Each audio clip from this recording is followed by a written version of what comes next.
Hello, good evening, and welcome to the Action Popcast. How's everyone doing? Thank you for tuning in, everyone, this evening. Another episode of Real Impact. All that vape smoke is definitely not because I get nervous before streams and vape like crazy before we go on. It's for special effects. But before I get into saying hello to you lot in the comments section, and thank you, you have turned out in force this evening, I'm going to say hello to the people who have joined me this evening. And this is in no way for preference of how I like these people. I'm just going to go round the board. Georgie, how are you? Hi, I'm good, thank you. Thank you for having me. You are more than welcome. So the second I heard you like this film, I was like, right, I'm going to get you on. And I've been on at you for months and months. And finally you've cracked. You've said, I'm just going to go on to shut him up. Oh, so, no, it's all good. It's all good. Are you excited? Yes, I am. Very much. Very much. Have some good chatting times with you both. So, yeah.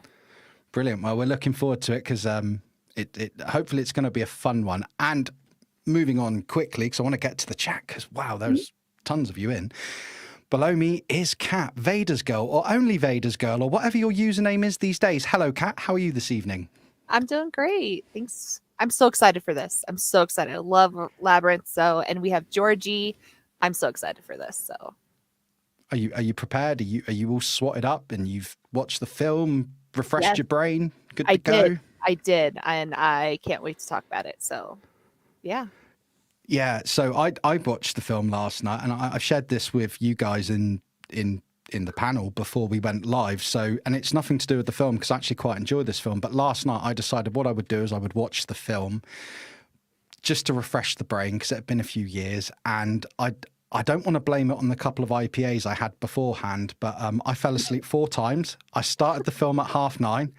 I finally finished it at just gone 2 by the time I woke up and had to keep rewinding back and watching. So I persevered and I got there, but I think it was well worth it. But anyway, what I'm going to do now is I'm going to try and navigate back up this chat and let's see what people we have in the chat this evening. So let's have a look. And first in, we have Stu, the Universal Toy Collector. He says, hello, panel, and hey to the chat. I'm glad Stu's come this evening. It would be quite rude to Georgie if he didn't come along. But yeah, no, good to see you, Stu. We also have Kieran Bull. He's saying hello to Kat and us, and he's looking forward to the chat. Who else have we got in? We've got some strange person called only Vadersgirl. Don't know who that is. Somebody. We also have, a long time ago, Martin. He says, you have 13 hours in which to solve the labyrinth before your baby becomes one of us forever. Oh, very, very on theme there tonight, Martin. Thanks for joining us, dude. Always good to see you in the chat. We also have his better half, Stephanie Long. She says, hey, everyone. Hey, Steph, thanks for coming along this evening. Good to see you in the chat. Who else have we got? We've got Travels and More with Jason. And he's saying, hi all, now this is one of my favourite films you're talking about tonight and I missed a chance to get to Teddy's from the film. All right, well, so no pressure, Jason. No pressure on us. You know what that means, guys. We're going to have to do a stellar job this evening. We also have in the one, the only, Gojitron. Hello, Goji. Good to see you in the chat, man. Thank you for popping along. He's saying hello to everyone. We also have Super Spanner himself, one of the mods, Gerard O'Connor. He's here. He says, evening, everyone. You beautiful mentalists. Ah, see? He knows. He's read the room well. He's got it.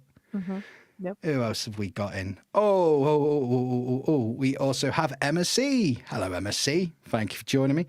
I messaged her not long before the show saying, we're going live at 9 tonight. And she just messaged back, I know. And one of those sarcastic memes. So good to see you in the chat, Em.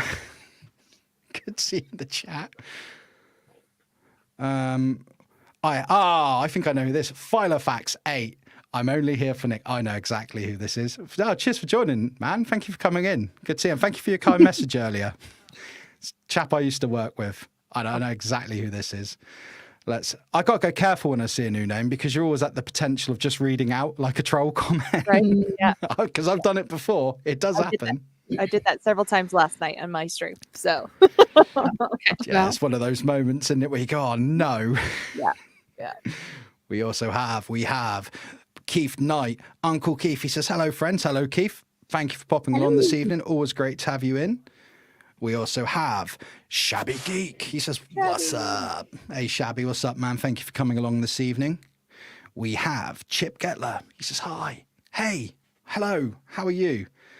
Wow, this is a long list of people. It's brilliant. I love seeing you all here, Amazing. but just making sure I've not missed any. Ah, yes, we can't forget the gentleman himself, the well-spoken Vintage Toy Rush. Okay. I love Dave. He's so good. He's like one of the nicest guys you will ever meet in the toy community. So cheers for coming along, man. Good to see you here. Who else? Oh, can't miss this guy. We have TJC saying hello to Kat, Keith, Terry. Chip, Shabby.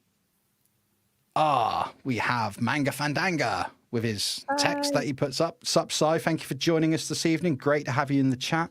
We have another super spanner, the one, the only Monkey Boy's Toys. Hello, Monkey Boy. Hello, mate. Good to see you. Thank you for joining us this evening. I'm just looking for... Wow, you are a chatty bunch. This is awesome how chatty you are. But I'm not got glasses on because I'm too stubborn to wear them. So I'm trying my best. Like somebody else I know. Yeah. Well, I just don't want to wear glasses. We also have Delvian Seek saying, "Hi, Shabby, Keith, Martin, Steph, Kieran, TJC, Gerard, and Stu." Hello, Delvian. Thank you for joining us. Great to have you in. We have Sandra. Oh, I think this is your mother-in-law, isn't it, Georgie? It is.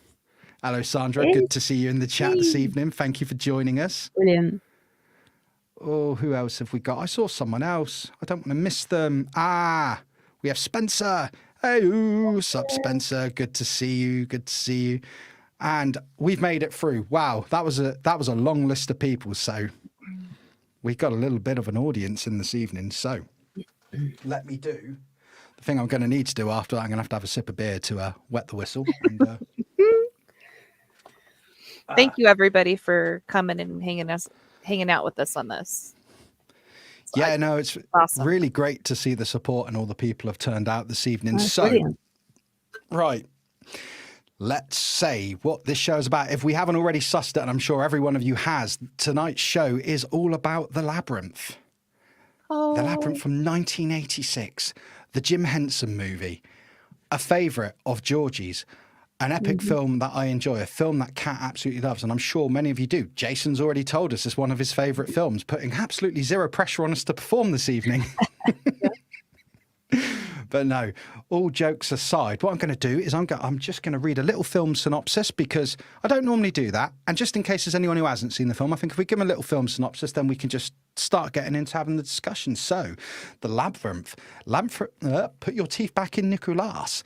Labyrinth follows Sarah, a teenage girl who accidentally wishes her baby brother Toby away to the mysterious Goblin King, Jareth. Sarah is given 13 hours to solve the Goblin King's labyrinth and rescue Toby. Along the way, she encounters strange creatures and challenges that test her courage and her resourcefulness, learning important life lessons about friendship, responsibility, and growing up. Would you say that's a good description of the film there, guys? Yeah. Pretty much. Yep. Oh, that pretty much sums it up. So I'm going to go straight in with a question for you guys, and I'll go round. So, what was your first impressions of The Labyrinth when you guys saw it, and roughly when did you see it? So if I come to you first, Georgie. I was 10 years old when it came out, and I think it was cinema I saw it. The only thing that really stood out for me that I could remember as a kid was the fact that one of the opening parts was watching this little tiny dude peeing into a pond. That's still a great scene. But yeah, that's my sort of earliest memories of it. But yeah, I was just blown away with it. I think really just the creativity of it and the sort of the slight whimsicalness of it as well, and the creepiness and it's sort of all immersive. So you actually saw it at ground zero then, at release at the cinema. That's pretty wicked. So Kat, yourself, when were you first aware of The Labyrinth? What did you think of it? Did go for your life, mate? Tell us your experience. So I was born in 86. So I didn't see it until I was like 5 or 6.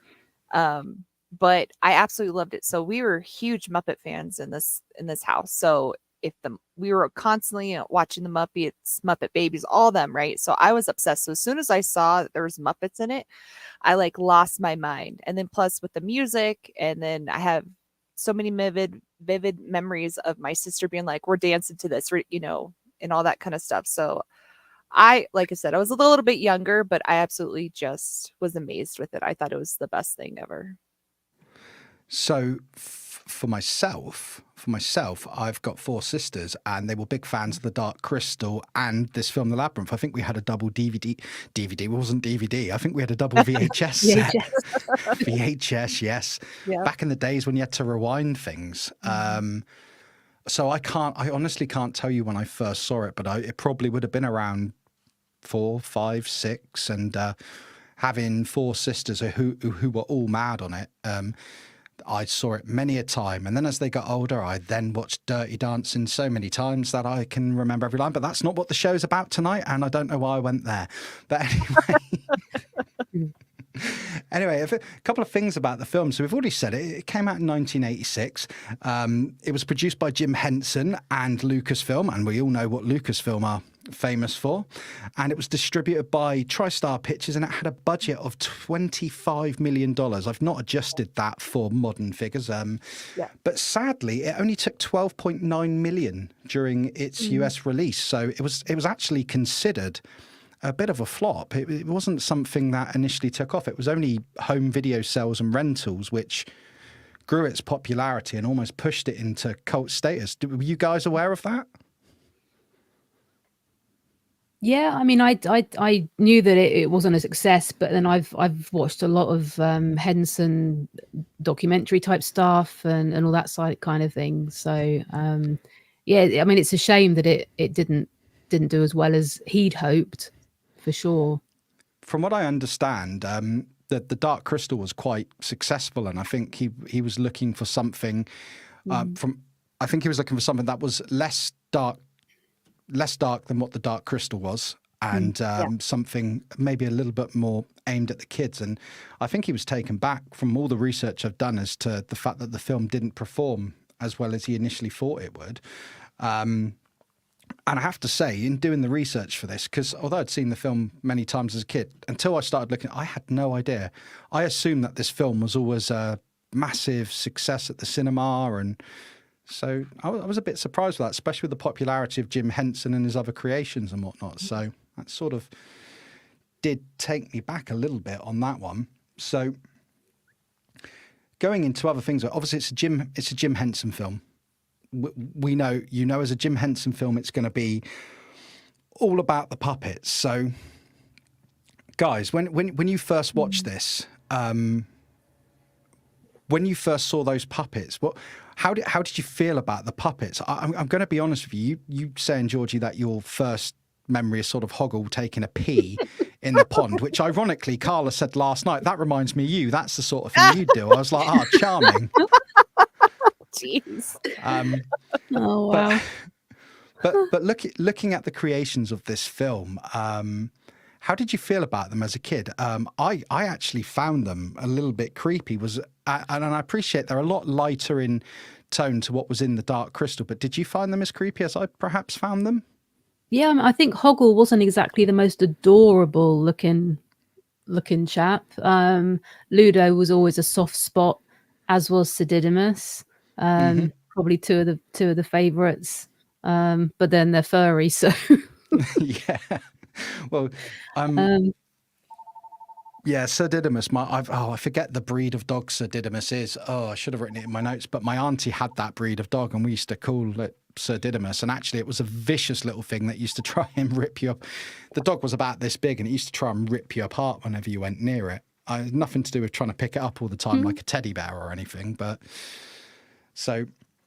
I think he's supposed to be like a cross between. No, I was going to say he's supposed to be like a cross between like a fox and a Jack Russell, something like that. I think a sort of very unique design to him, but then it's very Henson-esque. But Kat, what did you think when you first saw the puppets?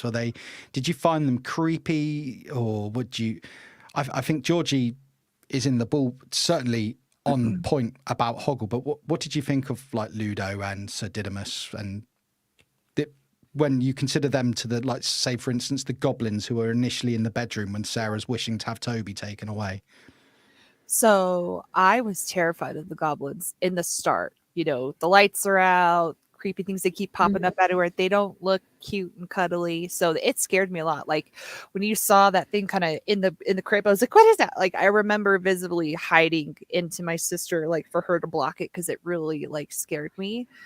But I absolutely love Ludo. Like he reminds me of like Harry and the Hendersons and like Chewbacca, like big and kind of tough looking, but like super sweet and cuddly and stuff like that. Like I absolutely love him.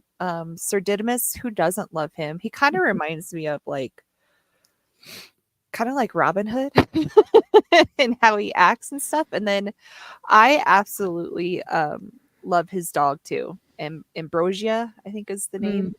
I love them. I think they're a great little duo, and I love how it's like real life dog to puppet dog.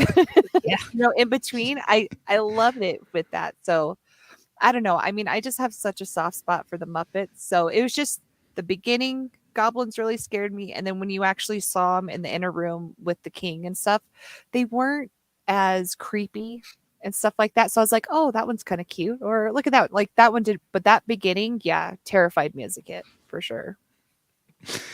Yeah. Sorry, I'm just looking through the comments. And before we go into the cast, I'm just going to jump down and see. I'm so terrible for Does anyone else, when they use StreamYard, find the comments, just jump on them? Like you're reading them and they just jump and you're like, oh, I was going to come in here. Stu had a great one before.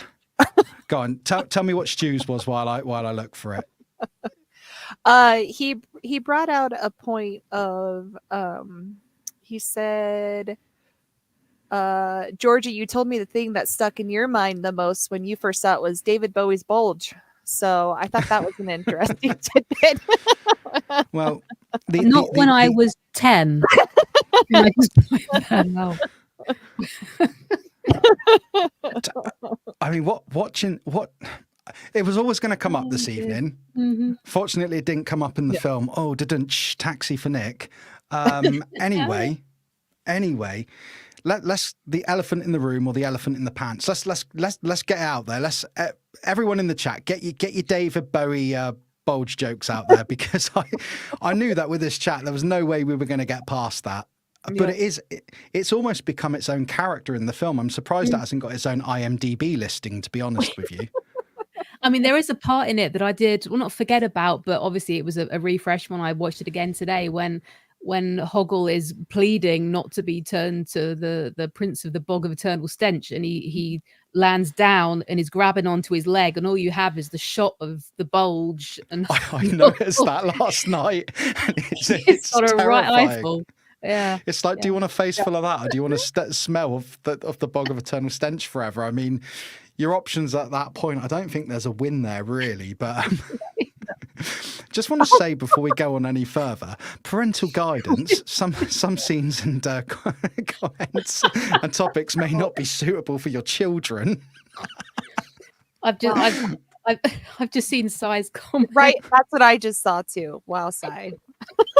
Anyway, right. So first of all, while you girls laugh, because we all knew this was coming, I just want to say a hello to Rolando Flores, who's come in since we started the show.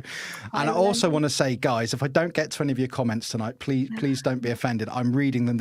I know there's so much to go through tonight, so if I skip past any, we are reading them, and we do appreciate your participation in the stream.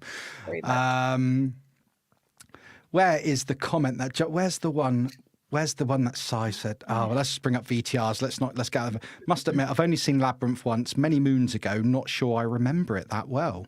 Get watching. It's worth a rewatch. Worth a rewatch.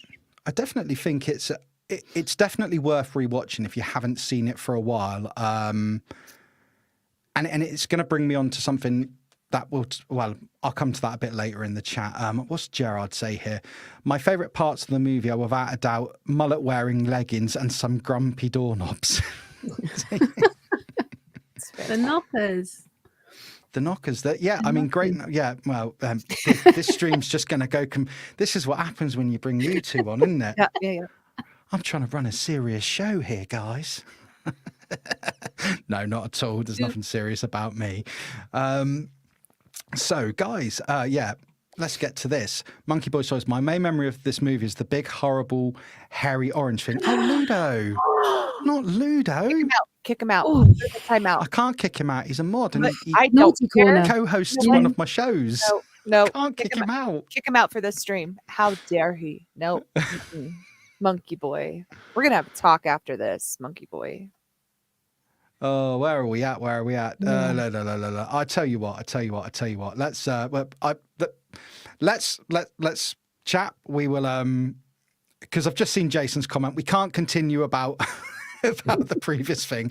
So we've just got to progress, and I'll come back to the comments in a bit. But then in fairness, I did invite people to get it out of their system in the chat. So it is on me. But let's have a look. The cast of this film. So we all know David Bowie plays Jareth. Excellent job. I'm going to come back to him and other details about him being casted. We also had a very young Jennifer Connelly as Sarah. I didn't actually realize she was only 14 when she filmed this. So that blew my mind. I don't, do you guys think she comes not in her behavior as the character, but to me, I think she looks older than 14. I was like, she's really quite tall though, isn't she, as well? So. Yeah. I thought she was like 15 or 16. Yeah. I had forgotten that she was 14. I thought 16, 17. But then when I first saw it, I guess in my head, I was so young when I watched this, she would have seemed quite old compared to like 4-year-old me. So watching it last night, but no, I still thought she was older than that. So, but I go into her age to say, I think she did an amazing job of acting in this film. It's a 14-year-old and she delivered that performance. Yeah. Absolutely incredible. So before we go into, excuse me, some of the supporting cast. So David Bowie, something which I found out while researching this was initially they were actually considering having Jareth as a puppet, which is crazy now when you think about it. And I think they made the right decision not to do that. But a couple of other things I found out, there were other people considered for the role. They included Michael Jackson, Mick Jagger, and they ended up picking Bowie. So, guys, how do you think a Michael Jackson or Mick Jagger version of this film would have fared? I don't even want to imagine it, to be fair. I mean, because thinking about Michael Jackson when he did, what was the Oz musical that they did? Moonwalker? The Wiz. The Wiz. Yeah. Oh, sorry. Why am I thinking Moonwalker? Yeah, Apologies. I'm not even on the planet tonight. I haven't seen acty bits. I don't know. I just wouldn't have. No. And the style of music as well wouldn't have. Yeah. And I can't see as Jagger. I don't know what. Oh, and someone else should wear my glasses. We've already established Sting. Now, Sting, if you, I'm not saying he would have been better than Bowie. I think Bowie was definitely the right choice. Or Bowie. We had this discussion off screen, guys. If I'm saying Bowie, Georgie says Bowie. I can't find a definitive answer, so we'll just go with it. But out of that, so if you're looking at Michael Jackson, Mick Jagger, and Sting, I could possibly see Sting in the role. But I think they made the right choice for Bowie. But what went through people's heads for Mick Jagger? I can possibly see why they thought about Michael Jackson. He was huge at that point, and it's going to bring eyes to the film. So from a business point of view, popularity, bringing in the crowds and that, although it would have made it a very different film. But Mick Jagger. You know, with Michael, he's so kind of like bubbly back then, and he needed that kind of menacing part that I think Bowie does amazing with. So I honestly can't imagine anybody else being in that role. And then if it was a Muppet, I don't think it would be such a cult classic anymore if they would have gone that route. Absolutely not. It definitely would not have, gone through everything with that. So I don't know. They got so lucky with David. And then, kind of giving him a free reign with the music as well, I think is just, giving that artist kind of free reign with it, I think was just a perfect fit all around with it. Yeah, I mean, apparently Bowie had a lot of input, certainly with the music and ad-libbing lines and stuff in the film. Yep. So I think he did a good job. I don't know what bits he did and didn't ad-lib, but it all seemed to work. So I can't knock what he did do. Yeah. As I say, I definitely think they made the right the right choice to go with him. If we're going to jump down a little bit to supporting cast, we had a young Toby Froud, who was the baby brother, which is great. The crazy thing here about this, and I didn't realise, was Toby wasn't originally called Toby in the film, but the baby wouldn't answer to anything else. So that there is why the baby was. They used the baby's name. I read somewhere, and I didn't make a note on it because, organisational skills are not my best thing. Apparently, he now works in something to do with puppet making. He does. Which Nice. that's mad. I mean, I wonder it. I've got to think to myself that this role in the film, this has to have had something with it. I mean, I'm not saying that he'd remember his experience on it, but do you think maybe he looked back at this when he was a bit older and then he got an obsession for puppets and moving into it? Or what do you guys think of that? Or is it coincidence?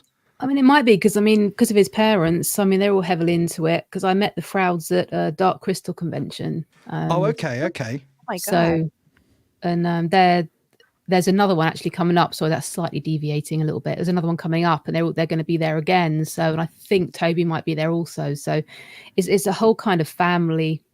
Oh, sorry, I wasn't aware thing. of that. Well, that answers that clears that up. And so it really was it's a family affair then. It's family No, business. fair. Wow. Family business. No, like I say, I research these things, but there's only so much time in a week and so many notes. And I mean, I think they're more so much. the artistic side of things, with the drawings and the illustrations and things. But the whole thing is they're all very much connected. It's like a lot of the puppeteers, like Dave Goles and Dave Barkley, that have done Yoda, did Sid Didymus, and everybody's all intermingled within sort of the Henson.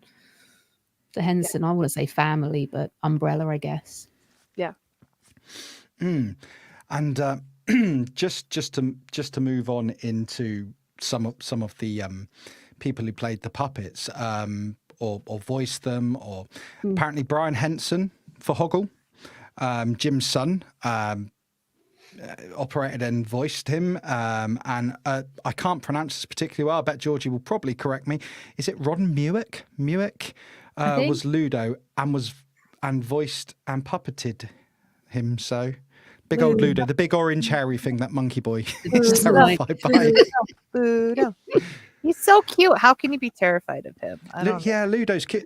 I mean, to be honest with you, the most vicious one in it is bloody Hoggle, because when you watch, how many times does he try and kick Sarah at the start of the film? He's just trying to do that a lot. He's just trying to kick her in the shins. And there's a very famous name in this film who played many of the goblins, but one of the characters most sort of seen in the film, and I've just managed to click off my notes, was, I think it is, Georgie would correct me, the wise man, the chap with the bird on his head. Yep. So Frank Oz, and I'm sure that name will resonate with many in the chat. Yoda. Yoda. And that was a terrible Yoda impression, and I'm never going to do that again. Moving on swiftly before I embarrass myself. Well, I do that every single stream, to be fair. So, yeah, because I think Jim's daughter did one of the Fireys as well as Brian voicing Boggle. That's right. Yeah, I forgot about that. It's crazy to think, because we will get into the songs, but when you think like Magic Dance, apparently there was up to like nearly 50 puppets in that, all puppeted at the time. So the production of this and the people crossing over roles and puppeting jobs must have been absolutely insane. I am just going to jump in the chat because there's a comment here that stands out to me, and I did kind of know this, but I'm gonna just bring it up just to annoy her. Stephanie Long, I'm with Monkey Boy. Never seen this film because the posters and clips always scared me. What's... Oh. We're going to have What to was- rethink this. Listen, Steph, what- let's do a watch party, okay? Let's do a watch party. I promise it'll be okay. We can do it during the day with the lights on. I promise it'll be okay. Let's do it. So yeah, no. Fair that you haven't seen it. You can't see every film that's out there. You just can't. But I'm looking at it with adult eyes. I mean, I did say that I found the puppets a little bit scary as a kid, but I don't know. I've seen a few posters, but the general one I see is the sort of one with the white background, Bowie's head, whatever you want it to be. Georgie, you've twisted my brain with Just that. call him David. There we go. David. If you drop me, I will break. Wrong film. Jeez. Points in the chat if you can tell me what film that quote is from. The points won't amount to anything. They won't amount to prizes. But yeah, if you got that reference, I'll be really impressed. Let's have a little look at the chat. Anyway, I do like to sabotage and derail my own shows. Let's have a look. Steph also goes on to say, TJC, everything looks so ugly and twisted. So yeah. It does in the beginning, but I promise it does get better. They're not, like I said, they're really creepy. The goblins are really creepy in the beginning and stuff, but once we actually get into it, it's not so bad. But did you find that there's just still that little bit of softness, though, even when all the goblins are in the mirror and they're like, what did she say? And then you've got the little dopey one going, did she say it? And he's really quiet. Yes, but see, that's the thing, like, no, that's not you, the film. they're fine in the mirror, but as soon as they're in the room, they're out. Terrifying. But that's scuttling around and yes. Yeah. All of a sudden, just... I'm sorry, but there's one in the drawer. Like, okay, I'm never gonna open you don't want a goblin in your drawer. Right. If I watched this last night in the dark, I'd be like, I'm not opening my dresser drawer. Fantastic. Okay. Well, you could use them as your own personal sort of stress relief because Jareth certainly did during the film. Just Kieran's comment here. Jennifer was born in 1970, so for Labyrinth 86, she was 16. I mean, I didn't look up her date, but I'm purely going by... I'm going by some stuff I read online and a retrospective I watched on YouTube. So there's every possibility she was 16, but a lot of sources out there do quote her as 14, but we know what Hollywood's like with ages. Yeah, but if the film was released in 76... No, it 76, took a couple of years to film though, didn't it? Yeah, so if that's when it was released, that's actually, not when... a good point. Yeah, so Right, maybe... younger, yeah. Yeah. There you go, Georgie, solving the mystery for us all. What else have we got? VTR says the Mick Jagger puppet on Spitting Image was hilarious. Yes, the Mick Jagger puppet was hilarious. Not quite on the level of Jim Henson's creations, but yeah, definitely funny. Earlier on up there, I've skipped past it now, but there it is. Sandra, Mick Jagger. No. I agree, Sandra. Not in there for Mick Jagger, I have to be honest. But as I said earlier, I definitely think they made the right choice. We've also got in the chat this evening, Dave's Dimension says, hello, Dave. Good to see you. Thank you for popping along. Let me see what else we've got. Dave says, love this movie. One of my favourites as a kid. Frank Oz voiced many Muppets, including Fozzie. Yes, Frank Oz, prolific in the puppetry world. So... Yep.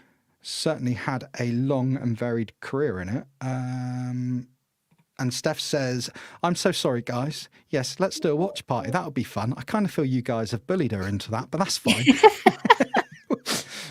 You can cancel last minute. That's fine. I'll still watch it again.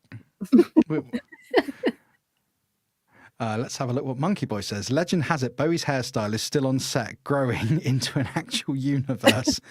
I think other than... We don't need to go south again, but I think other than the poor choice of not wearing a codpiece on Jarrett's outfit, I think that his look was really cool though. Did you guys like it? Because they wanted him to look very rock star like, which is something I want to touch on. And on that note, something in I got to admit, I got this from watching a YouTube video today, and I never spotted that. So earlier in the film, George, you may know this because I know you're into this. Sarah's got a scrapbook, and she's looking at a picture of her mum, and when they stopped and paused on it, it shows that Sarah's mum's involved in the entertainment industry somehow. And if you look, she's actually stood with another actor called, I think it's Jared, and it's David Bowie. So I always thought that Sarah's mum had died, but from watching this today, a small detail perhaps you don't realise is perhaps it's implying that Sarah's mum ran off with another actor, and the actor in the real life is David Bowie, and that's such a small detail. But you're nodding away there. There's a picture in the mirror as well, in her dress. The mirror, isn't there, of him with a lady? So I'll come to you next, Georgia. But were you aware of that, Kat? I mean, the years I've watched it and seen it, I didn't even pay attention to that scene. I have to be honest. I only noticed the one in the mirror. I didn't notice in the book because, when you're younger and stuff, you're not really looking at all that kind of other stuff. You're so immersed in the story and stuff like that. But today I definitely noticed, I didn't notice the book, but the mirror one. And I was like, wait a minute, hold up. So, yeah. But I don't know. His character was just, I can't fault any part of him. Like his look, his attitude, how he handled everything. He has to have that kind of appeal in it. And he does. He was definitely one of my first crushes growing up, for sure. He had it all. Well, I mean, he was never a crush of mine, I'm going to be honest. What? But Ridiculous. Well, I know. But I do have a wife who is absolutely mad on him, and she loved him. I happen to love his music though. But to the thing in the film, back to the point about the scrapbook. Quite a layered film. I can perhaps see why they didn't delve too deep into that, given that they wanted it as a lighter audience. But if you're hawk-eyed, as these people on the internet seem to be, who want to break down and analyze every critical scene, there's a lot more going on to this than I perhaps thought. And like I say, I always assumed that her mum had died. Did you guys assume her mum had died? Have I already asked that question? Am I going mad? I mean, I don't know if I assumed but didn't know why she wasn't in the picture. They make it quite sort of, don't they? Oh, I'm the evil stepmother sort of thing. Definitely, yeah. Although actually, I don't think she was that evil. I think, sorry to cut you off there, Kat. I think she was quite reasonable. You've come home an hour late. You were going to watch your brother. What are you doing? Yeah.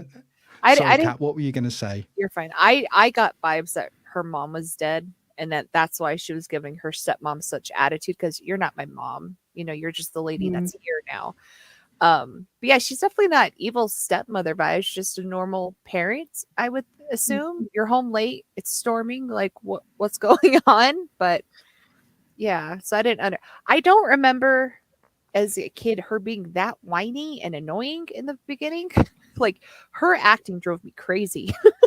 Like I'm watching this, I was like, oh gosh, how long does this last? Because I don't remember this. This is horror. Like she really drove me crazy that first little bit. My goodness. I just want to say hello to Forest City Trivia. Thanks for coming along this evening. Great to see you. And also Pop Race and Palps. But just jumping quickly back to Forest City Trivia. David Bowie should be everyone's first crush. That should be a law. Yep. I mean, if you, I'm lost for words. It's okay. It's okay. That's all. It's all right. I mean, but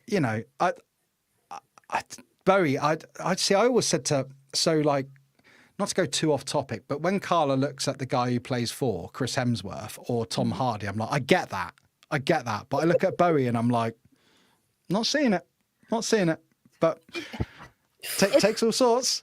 Okay. I'm not speaking for Georgie or anybody else, but for me, it's not so much physically.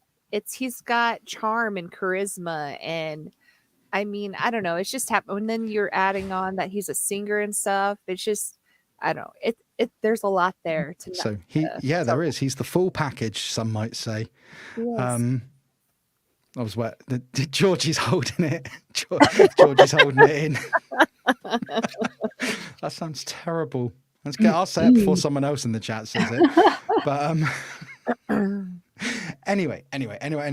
I'm again sabotaging my own show. Music and songs of the film.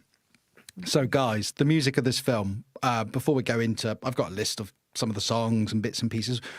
Is the music to you guys a big part of why you like the film? It is for me, but how do you guys feel? Starting at the top, we'll go with Georgie and we'll work our way around. Sorry, I think Kat, it really you're always second. For me, it really carries the film through. I think the music doesn't overpower the movie. I think it complements it hugely. There's no, I mean, you've got a couple of major, 2, 3, 4 major songs. Yeah, Magic Dance, As the World Falls Down, Within You, and Underground. Yeah. So they're all very. I love all those songs, but again, I love Bowie's music. Kat, how did you feel about the music? Is it something you were big on, or like Georgie, is it all part and parcel of the magic of the movie for you?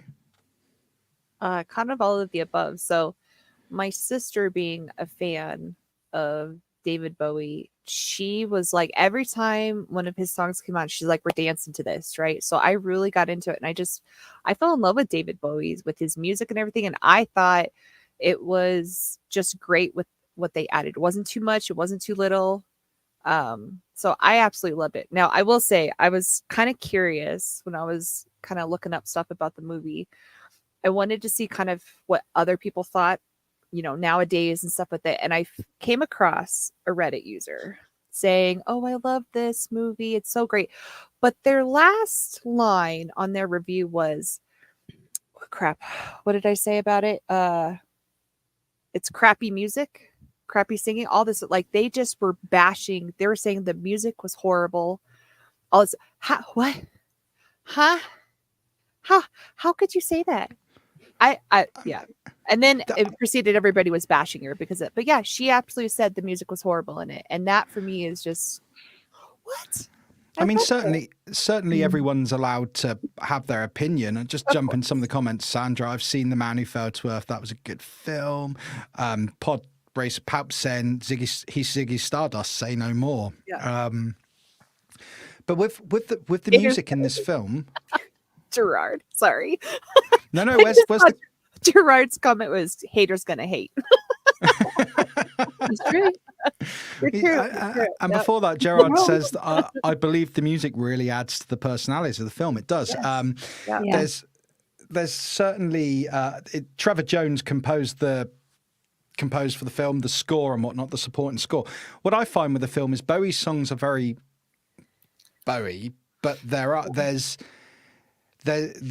the other music is very 80s synthy. I was going to say, it's a lot of synth. Yes. And I listened to it yesterday while I was plastering a fireplace because I thought, right, let's have a listen to it. And I loved it because I love that sort of music. I love 80s music. I was born in 84, but so I remember the arse end of the 80s, early 90s certainly, but synthy music was certainly a big part, and I really liked the music. I really enjoy it. I mean, I'm not going to go out and buy it. I don't need to. I've got Spotify. Other streaming services are available. I don't know why I say that. I'm just trying to sound professional. It's not working. But I have to say, the first song, Underground, I believe it's called, looking at my notes, It's Only Forever. That song, I love that song. And I've been singing that because I've used it in some of the promotion for this stream as the backing music, and I've had that line going over and over in my head. So when I listened to the song yesterday, I was like, all right, finally, now you're going to listen to the whole song again and stop singing that line. But it hasn't gone away. It's still there, but it's such a great song. And Bowie did release some of these songs with their own separate music videos in the 80s. So, and they had success. So the music was... It was on par, so fair play to that girl. She didn't like it, but I can heavily disagree, but I can heavily disagree. Yes, that's a very fair way of putting it. right, I can heavily disagree. But Stu makes a good comment. He said, "I think Bowie did a fantastic job of singing. I can't imagine Michael Jackson or Jagger singing these songs. Bowie was voice suited for songs." I 1,000% agree with that. Like I hearing those and then trying to picture everybody else, Sting, Michael, I could not imagine them being able to pull off these songs at all. So No, they would have had to have been completely different. yeah. And the thing is, it's like anything. People go, "Oh, it would never have worked with Michael Jackson." But in fairness, if we had Michael Jackson in the film, we might be sat here today reviewing the Michael Jackson film and going, "Oh, they wanted David Bowie to do this. That would never have worked." Right. Yeah. We can only go on the reality that we have. But Yeah. I mean, given that David, we say, was given sort of the ability to ad lib and add and had a lot of input into some of the script sections, from what I understand, and certainly with the music. If they allowed that for him, I'm not sure where Michael Jackson would have took this. Probably more childlike, more like I almost see like an episode of, I know Jim Henson, the Muppets, but I wonder if he'd have took it a bit too childlike. Because I think this film's got quite a good balance. It's aimed at kids, but I think it's a comfortable family watch, and I think adults can enjoy it. Well, evidence is here before you and in the chat. So there you go. I'm just going to jump into a couple more comments. See, I kind of like what you're saying with that real quick is I don't take 80s Michael Jackson very serious. I don't think he's got the same kind of heaviness that Bowie has in it. So I don't know how he would pull that off, frankly. But. No, absolutely. Forest City Trivia, the Reddit reviewer can have her own opinion and it can be dead wrong. Is that what you read out before, Kat? That was what you read out? Or was that just you were saying something similar? I know, but I was agreeing with it because I also put in there 1,000% agree with that. Forrest also says, I got the DJ to play As the World Falls Down at a wedding in August. My wife and I were the only ones dancing. It was great. I love it when you go somewhere and you're the only people who get a song. And you look around like, you poor misguided fools, you've missed out on something beautiful. So let's see what other comments we've got here.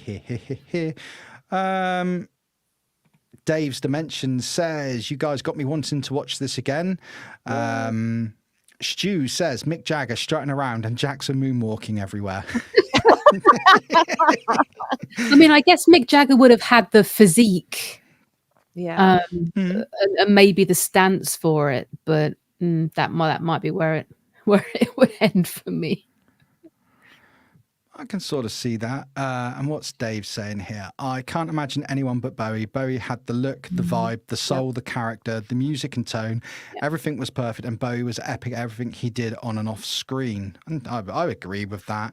And Kieran says, I think only Sting could have pulled it off. And yeah, that goes, I said that earlier. I think that Sting is the only one who, if I had some sort of magical machine that could change reality and told me I had to recast someone, I think Sting would have worked. But again, I still think it would have been very different. Yeah. So chuck another question at you guys. I'm going to go Kat first this time. I don't want her to get a complex and think she's... It's okay. It's okay. Whether you remember them by name or if it's a particular part, is there a favourite song or favourite moment in the film musically for you? Oh, man. Just to really put the pressure on. I know, right? I don't know. It gives me 1 second to think. I think, what is it? Magic Dance. I mean, that one I remember specifically, like my sister playing over and over, and so we could dance to it most. So I think that one I'm just kind of especially partial to and stuff like that. Like we would like get done watching the movie and then she'd be like, okay, we're just going to watch the songs now. So we would rewind and fast forward back and forth just so we could play the songs. But I think that one I have more of I think because I listened to it more heavily with it. No, that I can see that. It's got the nostalgic vibe. You and your sister having the dance to it. I already said for me, As the World Falls Down, coming at that with adult eyes, having sort of revisited this recently. So, Georgie, for yourself, is there a particular musical moment that really stands out for you that you enjoy the most in the film? There's a little moment in As the World Falls Down, actually, that always just has, I don't know what the feeling is, but it's when Sarah's kind of trying to search for Dareth all the time, and he can't find him, and he's hiding, and he's playing that little game, and he's got those cheeky little smiles, and there's the bit where he's all of a sudden there, and she catches his eye, and then he's just sort of makes his way to her. That part where he's just pushing through everybody else, and then they just start dancing is just, yeah, for me. Yeah, that's a really, yeah, I can see that. That is awesome. I think that's as a older eyes watching it now, though, not coming from with the older eyes. Yeah. Can I just say how like older she immensely changes? Like before, she looks very kiddish, and then in this, I was like, I did a double, like, holy crap, she looks like a woman there. Like, oh, okay. Yeah. Now, something I'm gonna do, because I forgot this on the last stream I did with Luke. I go to the effort of making slides and I don't bring them up because I forget.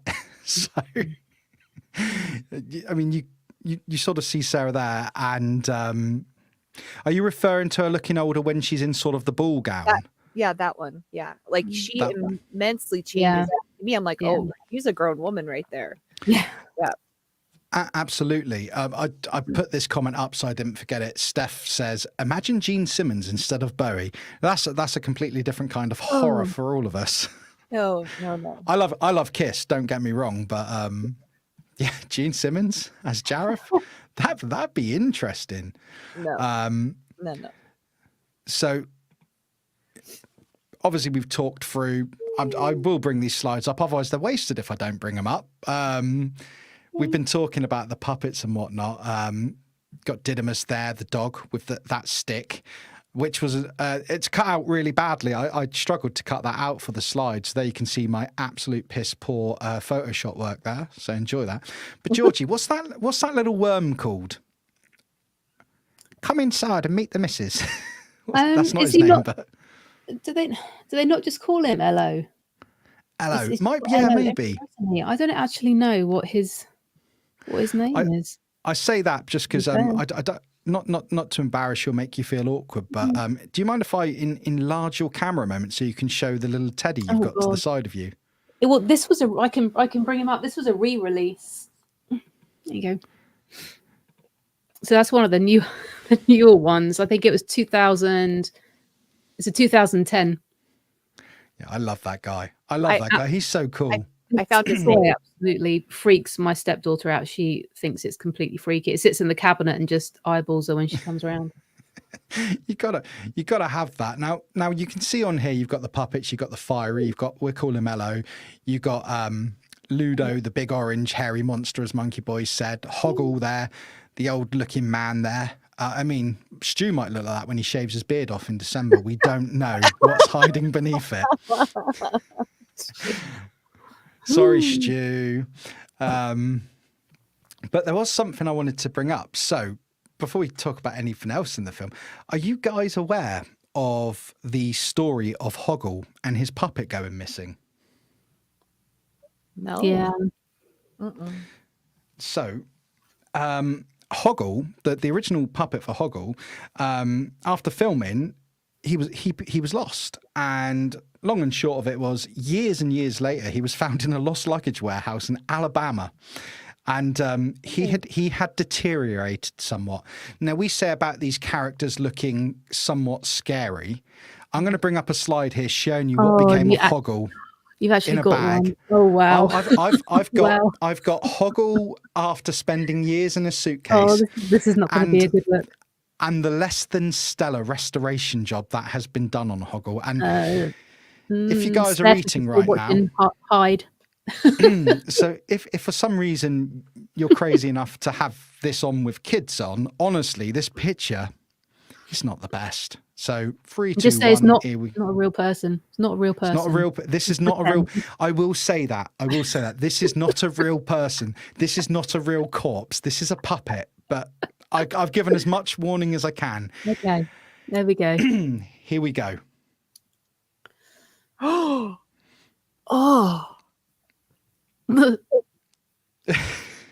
Poor Hoggle. That's horrifying, isn't it? So Hoggle was found. So apparently in America, it's a thing where you have stores where people lose their luggage, they buy it, and you can go and just buy these random suitcases. What a business. Love it. And somebody in this luggage clearance store opened it to find Hoggle. So on the far left, that was Hoggle when they opened up the case. Now, I am being a bit mean. I'm being a bit mean here with this because I know that cat gets freaked out by the likes of Andy Pandy and Mr. Blobby. Creepy. So this is Hoggle, but the far side, I believe that was once they'd sort of stripped off his decaying puppet flesh to reveal the machinery and the mechanics underneath. And in the middle, they've got this displayed in the store. This was their attempt of restoring Hoggle. So if I'm to jump back to a previous slide and you see Hoggle there with Sarah climbing out from the oubliette earlier in the film, there was Hoggle in his heyday. And this is Hoggle after the rock and roll lifestyle and then in rehabilitation. As Jonathan says, he discovered meth.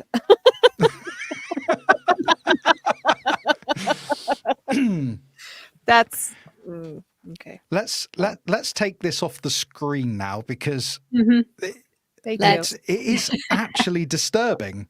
It's a puppet. In the words of Brian Connolly, it's a puppet. Yeah. For those of us English in the audience of a certain age, you will get that reference. Yeah. It's that last picture. Like the other ones are fine, but it's just that sideways.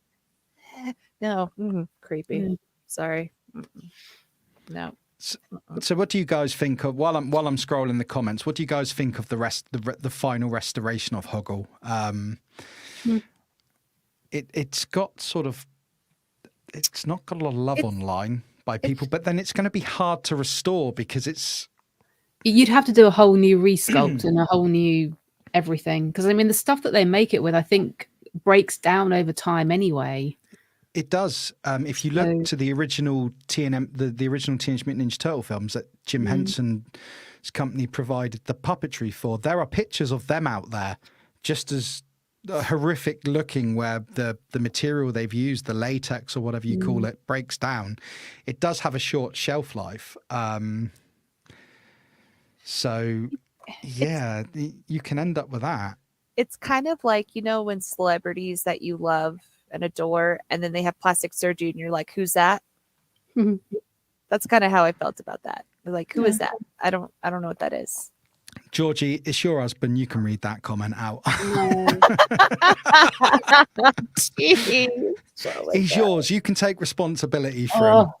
She doesn't claim. She goes, no. Who? Huh? No. I don't know who that is. I've never seen him before in my life. Sorry. He's now laughing at me going, what? I know. But yeah, so jumping into some more comments. Sorry that I'm jumping past them, guys. Please don't think we don't want to read them out, but we still got so much to go into. What's it? Dave says here, Gene Simmons, that would be a family lol. I'm going to take that one down for a minute, Kieran, because we will get to we will get to that. We will get to that. Yeah. Don't be premature. Don't be premature. Real quick, the worm's name is William, by the way. William. William the Worm. Yep. Willy Worm. Yep. Yeah. Stop, Nick. Just stop. Let's have a look. Pod Racer Babs. Ludo's sad. That's not a bad Ludo impression. Come on, it's not my worst impression. No, it's pretty good. It's better than Yoda's. Yeah, well, it's the same as Yoda's, to be fair. It's my default. Do an impression, Nick. That's what it sounds like. Everyone. VTR encouraging here. Didn't look that little, to be fair. I tell you, he's a gentleman, but he's got a dark side as VTR. Yeah. And what's Jay say here? Was it that long ago that there was out the puppets as I remember them in Forbidden Planet? Oh yeah.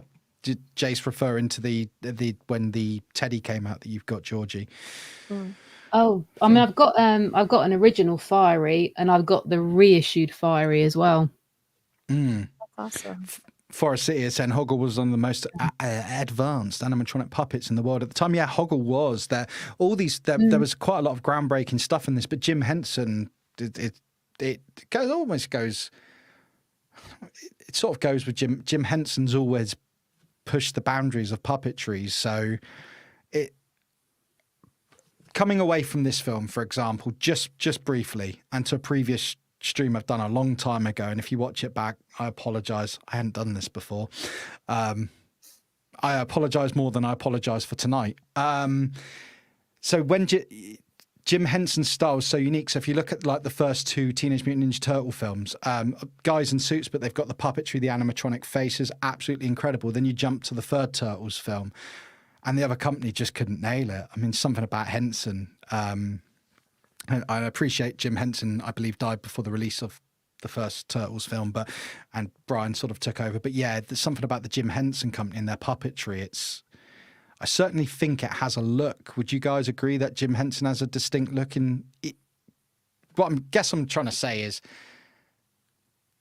when you look at a puppet, can you see, like I see, you can almost go, that's a Henson puppet or a Jim Henson company puppet. Would you guys agree with that? Or am I just nuts? I would say so to a point. Yeah. I mean, there's always going to be ones that trip you up. I'm not sure what I've missed here, but Pop Racing Pap saying, I'll swallow your soul. That's a fantastic comment for StreamYard to land on for me. Wow. I think they might be talking about football. Always gets edgy when they talk about football. Kieran says, I'm sure the person who restored that puppet is still employed today, working on Katie Price. I'm not going to comment on that. Moving on. Yeah, moving on from that one as well. I hired the restoration artist to do my makeup at my funeral. Should be a fun day. Oh, God. These chats. Might I say, yeah. Anyway, moving on. Where am I in my notes? So we've sort of had a chat about we've had a chat about the puppets, the cast. We've gone into the film. Georgie, there was something, and I brought down one of Kieran's comments because I didn't want to jump into it too soon. But are you happy to go into it now? The bit you were going to bring up. What was I bringing up? The face of Bowie. The face of Bowie, David. Not the face of Bowie from Doctor Who, the face of Bowie. Yeah, so it's seven times, I believe it is, appears throughout the movie. There's one, that big massive one that you can't miss that's right in front of your face. Yeah, that's the one I spotted there. Yeah, that's the one.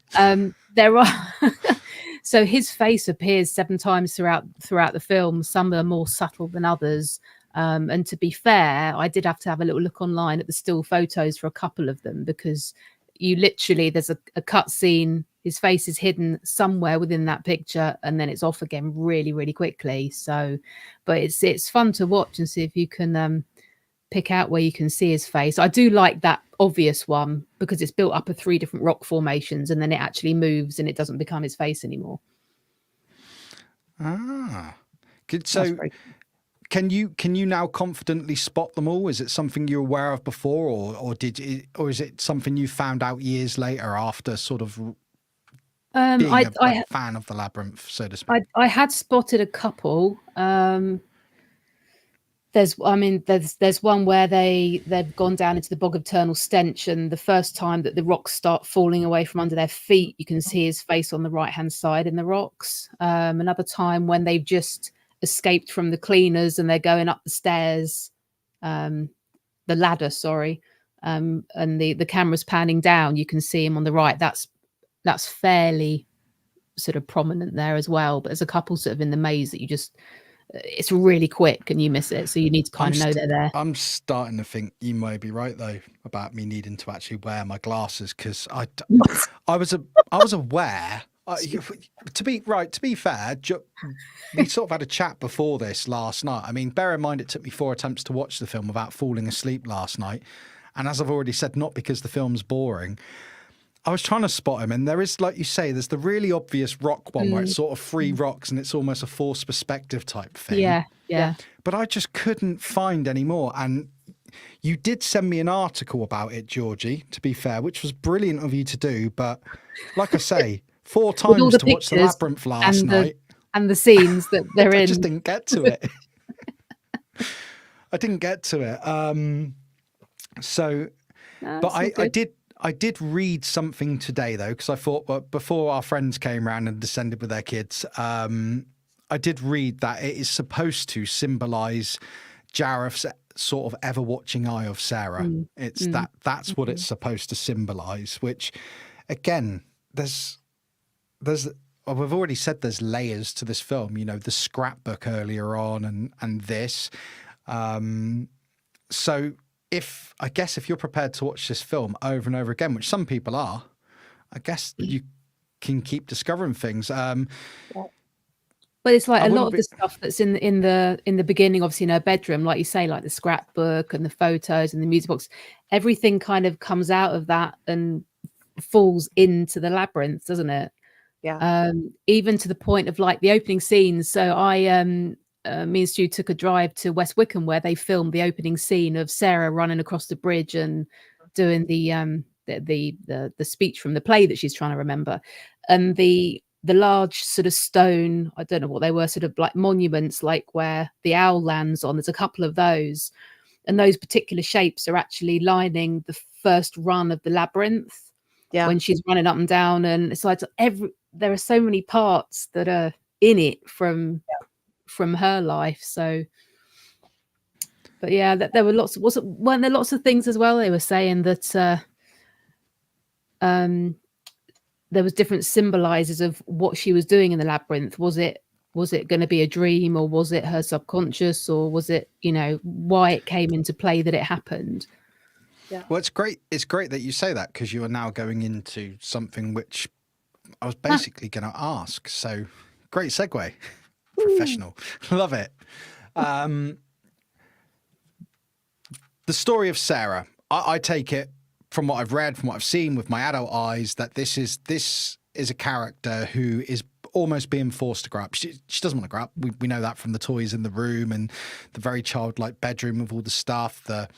Dare I say, I don't want to say it's childlike, her going out in cosplay and reading her thing. Look, we know the community we're in. Plenty of us have cosplayed and gone out and done things. But do you think that this is a good coming of age story? Do you think that Sarah does actually grow as a character by the end of it, or do you think that she doesn't? Because I was watching it last night thinking, she's got her brother back, and it could just be me again, 4 times, adult eyes.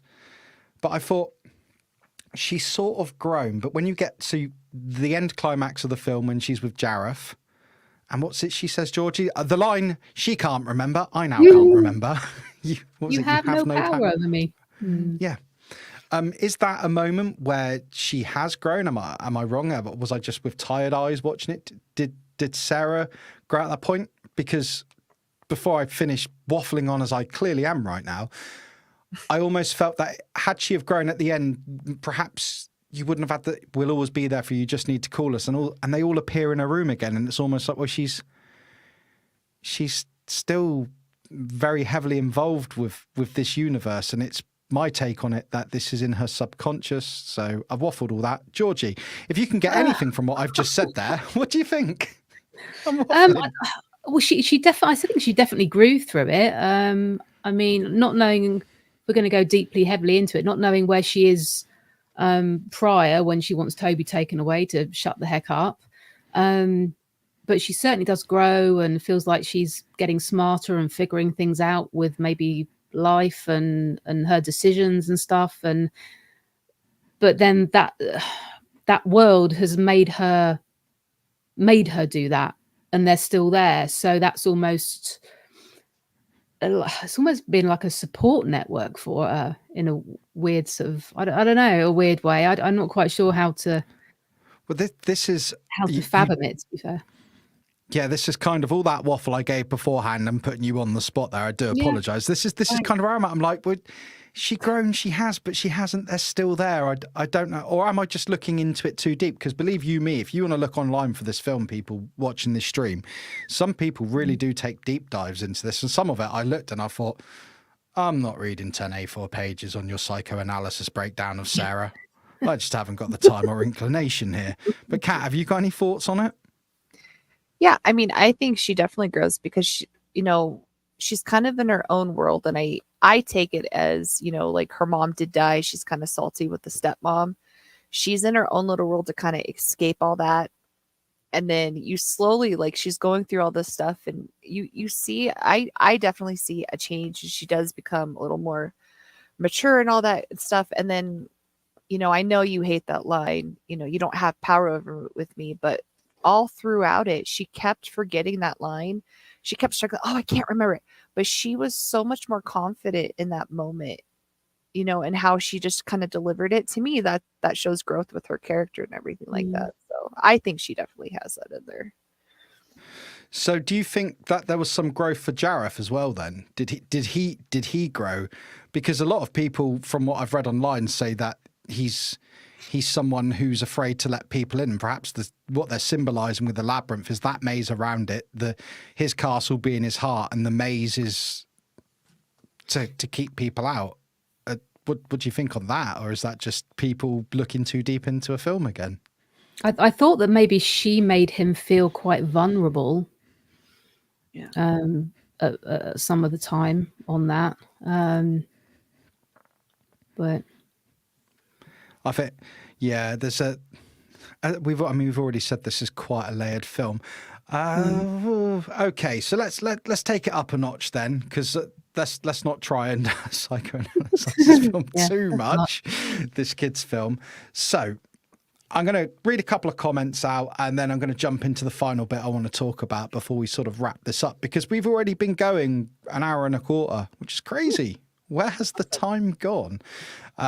Jumpy McClunky says, one of the NECA Turtles / Universal Monster crossovers, the mummy has an extra head moulded on the Rotten Turtles prop head. Evening, Nick, Georgie and Kat, and everyone in the chat. Hey, Jumpy, good to see you. That's really cool. That's awesome. I'm going to have to search that. We all know I like me a bit of TNMT. What else have we got in the chat? Sandra, hubby's just ordered The Man Who Fell to Earth and Labyrinth. Looking forward to watching them both again. There you go, see? Getting you to spend money. Should have set up like an Amazon, one of those Amazon links that people talk about when they do their videos. I'll order it through this and I'll get a kickback. Didn't do it. Yeah.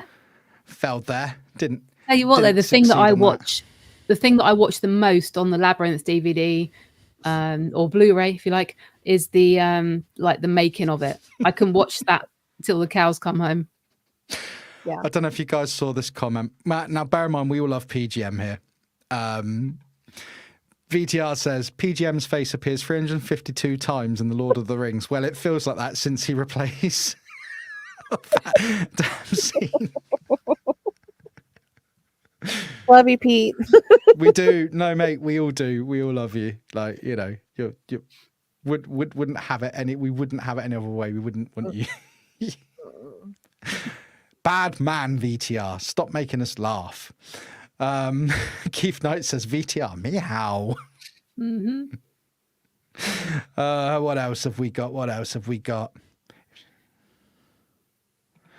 Oh, yes, this is a great bit. Thank you, Sai, Armanga Fandanga. Sai, he says, the quote from Willy the Worm, if she had have gone that way, she'd end up right at the castle. That bit made me laugh quite a lot last night, and I'd forgotten all about that bit. You'd have gone straight to that castle.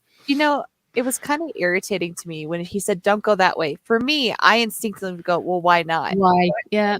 Okay. Yeah. What? Okay. No. Ask questions. Why are you okay? Yeah, but then No. Sarah has Why some not? weird logic. Did you guys, when she's talking to the sort of upside down head, top and bottom shields, Yeah. what are you going on about, Sarah? There is no logic. He obviously knows. she obviously knows what she's doing. I want to know what would have happened through the other door. I want to know why she knocked on the door knocker with the knocker in his mouth, not the one with the one in his ear rolls. Mhm. Why do that? Well, I would, Yeah. But tell me what you that think, shows guys. her immaturity, because she has it. She just assumed, oh, I got this. Youthful arrogance. Yes, Mm. ridiculous. So And when then- they say, okay, sorry, wait. Kat, carry on. Sorry. When she goes through that door, another thing, and she's falling down, she goes, well, since I'm going in this direction, down. Why wouldn't you go back Yes, up? I don't know said what the down same is. last night. I was like, I- why wouldn't you go back up and check the other door? There's spikes down there. There's fire down there. I don't know. Crocodiles? No, let's go up. Why not say up? Why would you choose the Sorry. Because, to Very be irritating to for be me. fair, one of the doors supposedly led to certain death, and she didn't die. So perhaps she did pick the right door. If you want to look at it from that point of view, Yeah, but if they But- say it's certain death, then why would you then take that chance of let's just go down to certain death? No. Sorry, I'm sorry, Nick. No, I didn't you mean to make a interrupt. valid point. See, I said to Carla last night when she started watching this with me before she gave up with me, keep falling asleep and snoring. I said, why doesn't she just ask them what colour their hats are? Because one always lies and one always tells the truth. So you're going to get your... Do you see my logic there? But she could only ask one of them, couldn't she? Oh, could she? Oh, I must have missed that part. I'm sure she could only ask one of them. Oh, okay. I'll let her off then. I'll let her off. I thought she could... Perhaps I need to watch it again and in one I might need to sitting. go back and have a check on that as well. But I think that was she worked it out. Kieran, I don't know what any of you think in the chat, but I'm starting to think Nick's winging it tonight. Well, I wing it every night, mate, to be honest with you. I've got notes, but I am winging it. I always wing it. That's what I do. So what I always say, Kieran, is and these guys, Kat's seen the show notes. I've got a full script written up for a show, right? And what happens on every show is this. I've got this show written up piece by piece, and following it is an absolute nightmare. It's a nightmare. No, just some things come up in chat and then we move over to it, or Georgie brings up, so we're just going with the flow. That's all. We go with the flow. But yeah, no, we got a lot of notes. Scream 7's joined us, or Scream V. Speaking of Gareth Graham, my eyes followed. I'll leave that on the screen for a moment for if everyone wants to read it. This is the danger of not reading the comments before you bring them up. Nothing really bad there. Just right. Where are we at? I think Sai says I had a magic door like Hoggle. When I opened it, I ended up in a co-op. So the last point I want to get to before we wrap this up. This film never received a film sequel. And I will say off the bat, there's a graphic novel sequel that they've done, which is about Toby as he's grown up, returning to the Labyrinth. I've not read it. I've not researched it. Bad me, slap on the hand. So in one form, there is a sequel to this. But how would you guys feel if Disney have got hold of this stuff now, I believe? How would you guys feel? Obviously, we don't have Bowie anymore. Do you guys feel as strongly as me as great? Have a sequel in graphic novels. You can do what you want. I can see you shaking your heads. What would you guys think if it was announced tomorrow there was going to be a sequel to this film?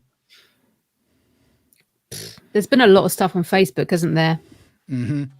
Rocking around with what's that? I can't remember what that chap's name is. He's been in some sort of mirrored, what I call cut-off mirrored jacket, and they're like, "Oh yeah, he's going to come for Labyrinth 2." It's like, no, just no.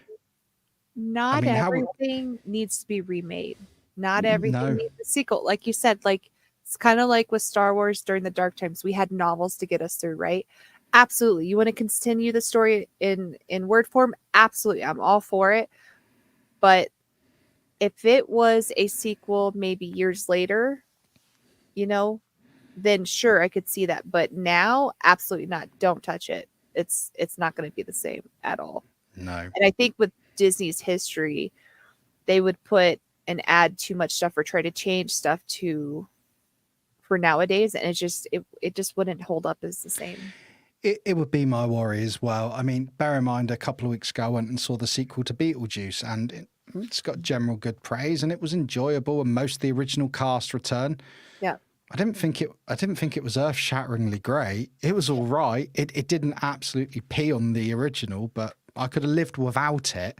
And my fear is with it was a fun afternoon out with the wife, and that I watched it, great, but my fear of revisiting these films is that you're going to change something, you're going to ruin it.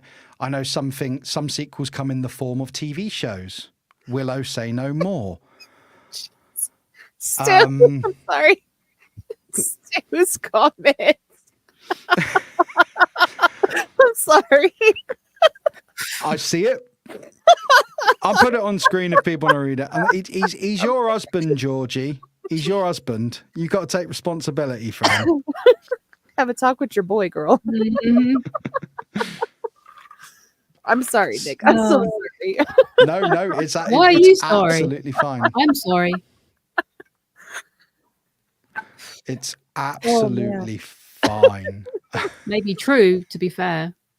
Yes. Yeah. But Jumpy poses a question here.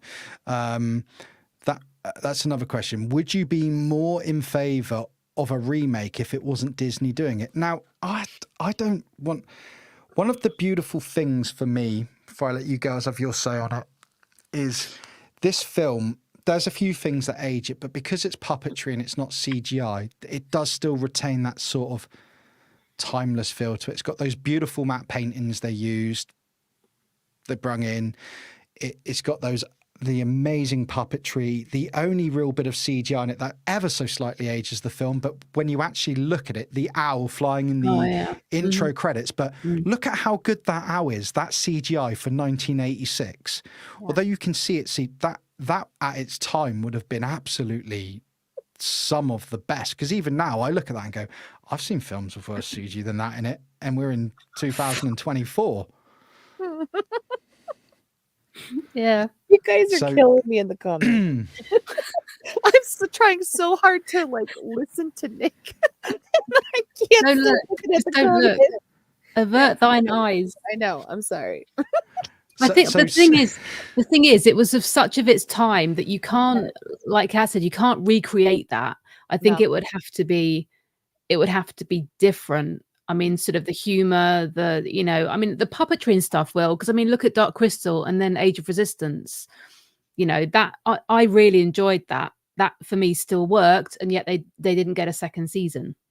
Right. And it was different, but all along the same lines. But it's when you're trying to bring, the lovable characters back, how are you going to bring them back?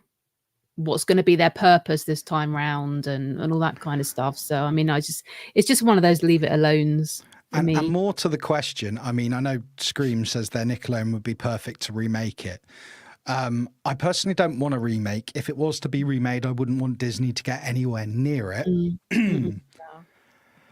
However, the questions I would have is if you were doing if you were doing a sequel to this, I mean, where do you go? Do you recast Jareth? I think that's I don't think you can recast Jareth. Do you bring in a new person? And then if you're going to do that, and then you could potentially bring back Sarah, but I just think all round it would be I just think it would be a disaster. I think it would get panned. I don't think any of us would like it or enjoy it. And I think I can't speak for everyone here.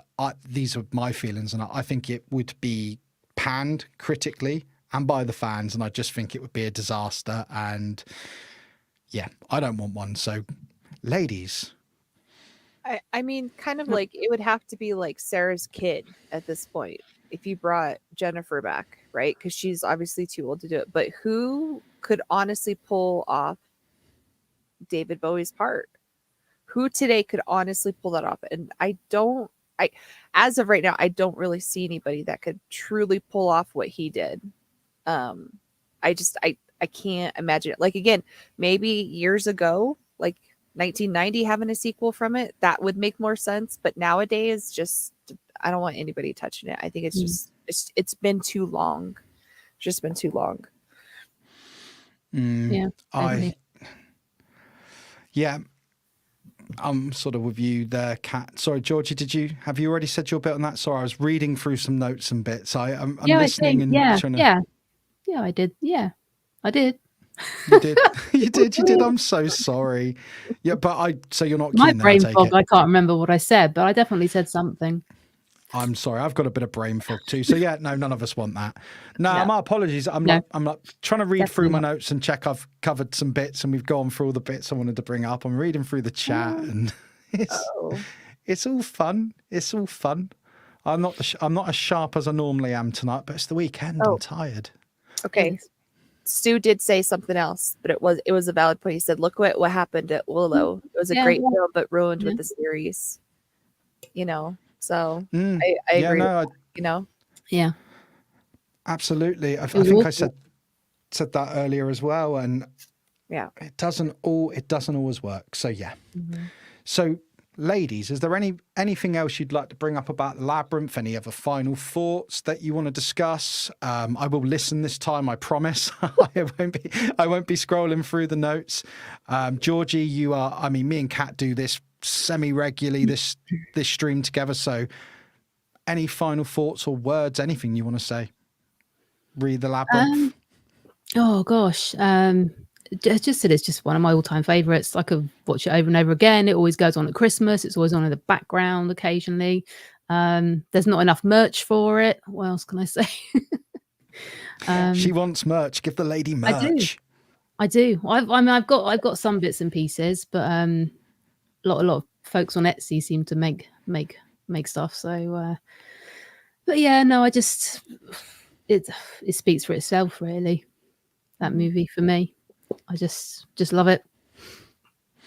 Excellent. Kat? It's still great after how many years it's been out. So there's been quite a few that haven't watched it. It's definitely worth a watch. You're not going to be disappointed with it. If you love the Muppets, like it's just, I don't know, it's just one of his great films, kind of like The Darker Side. I just absolutely loved it from beginning to end, minus some annoyance with her character and stuff like that in the beginning, but The wine. but it's painful. I will not lie. It's very painful. You don't know me. Okay. All right. Well, that's a little hard to get through, but once you get past that, it's great. So definitely check it out for sure. And for me, yeah, just watch it. It's a good film. It's nostalgic. It's there. So, yeah, I believe we've come to the end of this, ladies. Little bit of housekeeping. If you have enjoyed tonight's subject, if you are not already subscribed to the channel, please feel free to subscribe if you liked it and do the old ringy bell thing. I'm told that I should be saying this on my stream, so I'm saying it. Hey, it's Ludo. If you haven't put a like on the video, please do put a like on the video if you have liked it. That would be very generous of you all. I'm actually back Thursday night with Martin from a long time ago, and we are going to be talking about another real impact about Batman 1989. No pressure there. With all the Batman fans in our community, Martin, you put no pressure on me at all.